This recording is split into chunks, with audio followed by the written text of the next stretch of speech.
Hey, what's going on, guys? Welcome back to another video. It's your boy Serrano. In today's video, we're going to be taking a look at 7 reasons or 8 reasons why I still think these Samsung Galaxy foldables are still the best option that you can pick up when it comes to using a foldable device.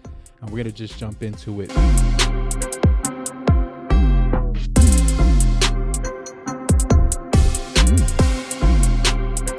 So the first thing that I definitely think is going to stand out with Samsung devices over other devices from like using it as a foldable phone is this outer display. And so one of the things that you're going to notice about this phone when it comes to the Samsung Galaxy phones for foldables is that this device is a little bit taller and a little bit narrower. And that's for a reason.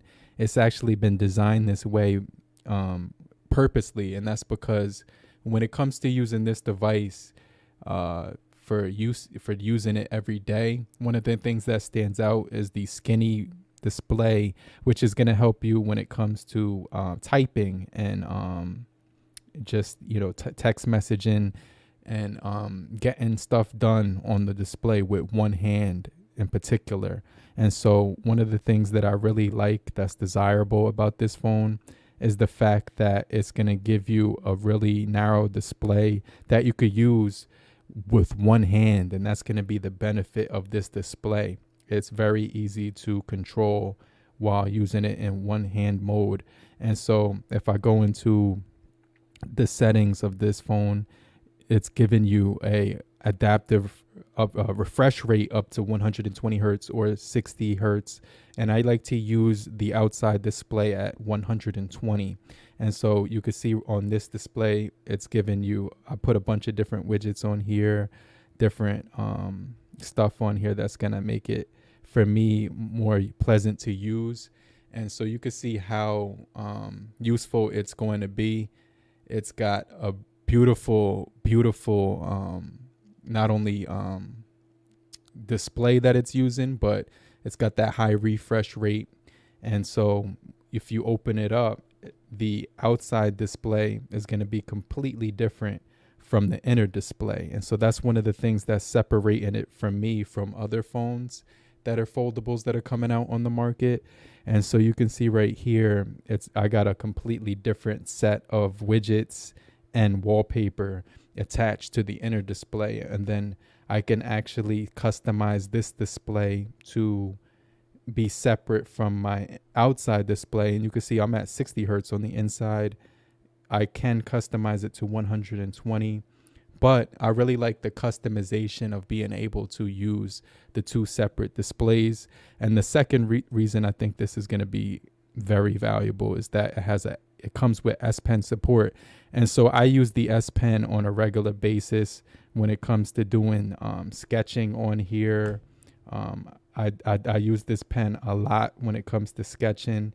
It's got the 409 pressure sensitivity. So it's going to give you really good support when it comes to actually sketching when it comes to using this device. So you're going to be able to actually sketch on here and get some really good detail with the pen if you're using it for sketching, drawing.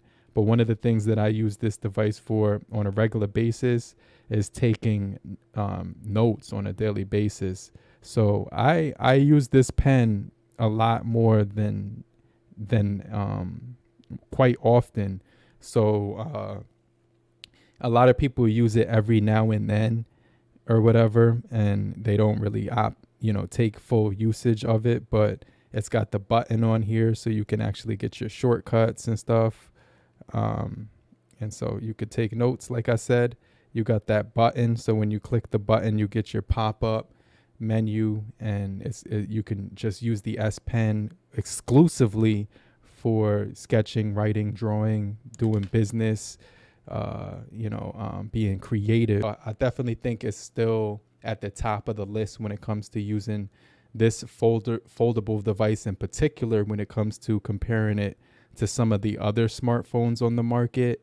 And so for me, it's just something that I can't live without when it comes to like daily use. It's my main phone. I also like the fact that it has Samsung Galaxy Dex support. And if you don't know what Samsung Dex is by now, then you're probably living in a hole in the wall or something, because Samsung Galaxy Dex gives you the ability to use this device on a monitor or a TV, and you can actually mirror it. But what you see on the phone is actually they make a desktop version of the phone onto the display that you're pairing it with wirelessly. And so as long as you have an internet connection, you can do that. And so I feel like it's going to be a productivity beast when it comes to using this device, right? So that's another reason why this device in itself is going to be a lot different than a lot of other devices. Next thing, the fourth thing, which is the fact that this device has mastered using the pop-up window. I think Samsung actually pioneers itself as the pioneer of floating window, right? And they also got the side scrolls to that could give you the ability to use that separately. So you can actually put this window over here. So you could have like a number of different windows running at the exact same time. So one of the things for me with this device is the fact that I can get more usage out of this device than not. And you can create a split screen window with this thing, which is pretty cool. They also give you the ability to do the pop-up window, and I can make this into 3 different windows that I'm using right here now. So like I said, they mastered the pop-up window. They mastered multitasking. They even give you a little dock at the bottom so you can open up separate apps or anything of that sort. You could use it in the landscape or the portrait mode. But for me, this is definitely going to be a very usable phone when it comes to the windows that it's going to offer. Okay, Samsung is still on top of the market when it comes to this. And so there's no other phone that can do what this device does right now when it comes to the S Pen support, the Samsung Galaxy Dex support, the customizable screens on the outside and the inside, and then the floating windows. But the next thing I want to talk about is the price of this, because I actually saw this device for $700 on Amazon.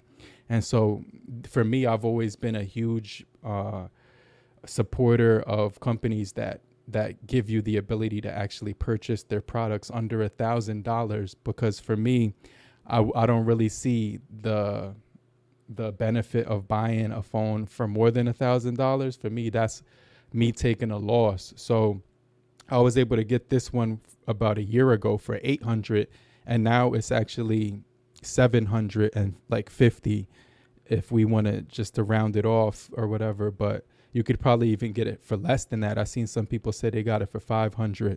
And so for me, the price of this device when it comes to the competition for foldables is going to be the advantage, because you would have to import a lot of devices or buy them on eBay. And even then, you're still paying $1,000 for those devices. So Samsung still is giving their users the ability to actually afford the smartphone that they're selling. And so they're in their 5th generation now of the Samsung Galaxy Fold. This is actually the 3rd generation, but they also give you trade-in deals so that you can buy the next one when it comes out. So I hopefully over the next month when they release the Fold 5, I could get my hands on that one and maybe trade this one in or whatever. But I definitely see that the Samsung has the advantage when it comes to the price, being on their 5th generation and being able to master their technology and allow people to actually be able to purchase their devices, right? When it comes to the Samsung Galaxy foldable devices, the bezels on the inner display are going to be extremely minimal. So you can see right here, this is actually beautiful to look at when it comes to just watching multimedia and stuff like that. So you can see right here, you could flip it to this aspect, which I like to do, and even get a wider scope. And so it's going to be extremely useful for signing documents and watching media and even reading Kindle books and stuff like that, and multitasking and stuff. So this for me is probably it is the best option when it comes down to the design. The bezels are extremely minimal. I don't really get accidental touch on here when I'm using it, even with the minimal bezels on here. So I just kind of wanted to throw that out there, that they have been able to pioneer and essentially master at this point. And then the last thing I wanted to talk about when it comes to the Samsung Galaxy Foldables is the fact that there's, like, right here I have the Google Pixel 7, right? And so these devices are extremely what's the word I'm trying to get out? Extremely valuable and extremely useful when it comes to the software, the optimization, the AI technology, the cameras and stuff like that. So one of the things about this device and other Pixel devices, and let's just say it, I'm gonna say it, the foldable, the Google Pixel Fold, is that Google still hasn't figured out how to stop their devices from overheating. Because I could be using my Google Pixel 7 outdoors and I could be just shooting a video for 10 minutes at 4K. And one of the things is that I'll get a message that says your device is overheating. And so one of the things that you're going to notice with this device, the Google Pixel phones in general, is that they still haven't figured out a way to control the heating of the device getting hot. And once that happens, the cameras are pretty much a dub. You're not able to use the cameras whatsoever. But with the Samsung devices, one thing I've been able to use this device to record all day long in 90-degree heat, even sometimes 100-degree heat, and never experience anything that's hindered me from using the cameras in a key moment when I'm trying to get stuff done. And so I could say that this device is still getting a lot of updates, as a matter of fact, too. But I just wanted to wrap it up. If you're still here, just type down below, I'm still here. Follow me on social media. Watch another video in the left or the right-hand corner. But I'm going to get back with you. But if you're still here, just type down below, I'm still here. So I know you're still rocking with me. And I just want to remind you to hit the like button so we can get this video out to more people. And I'll get back with you later. Okay? Peace.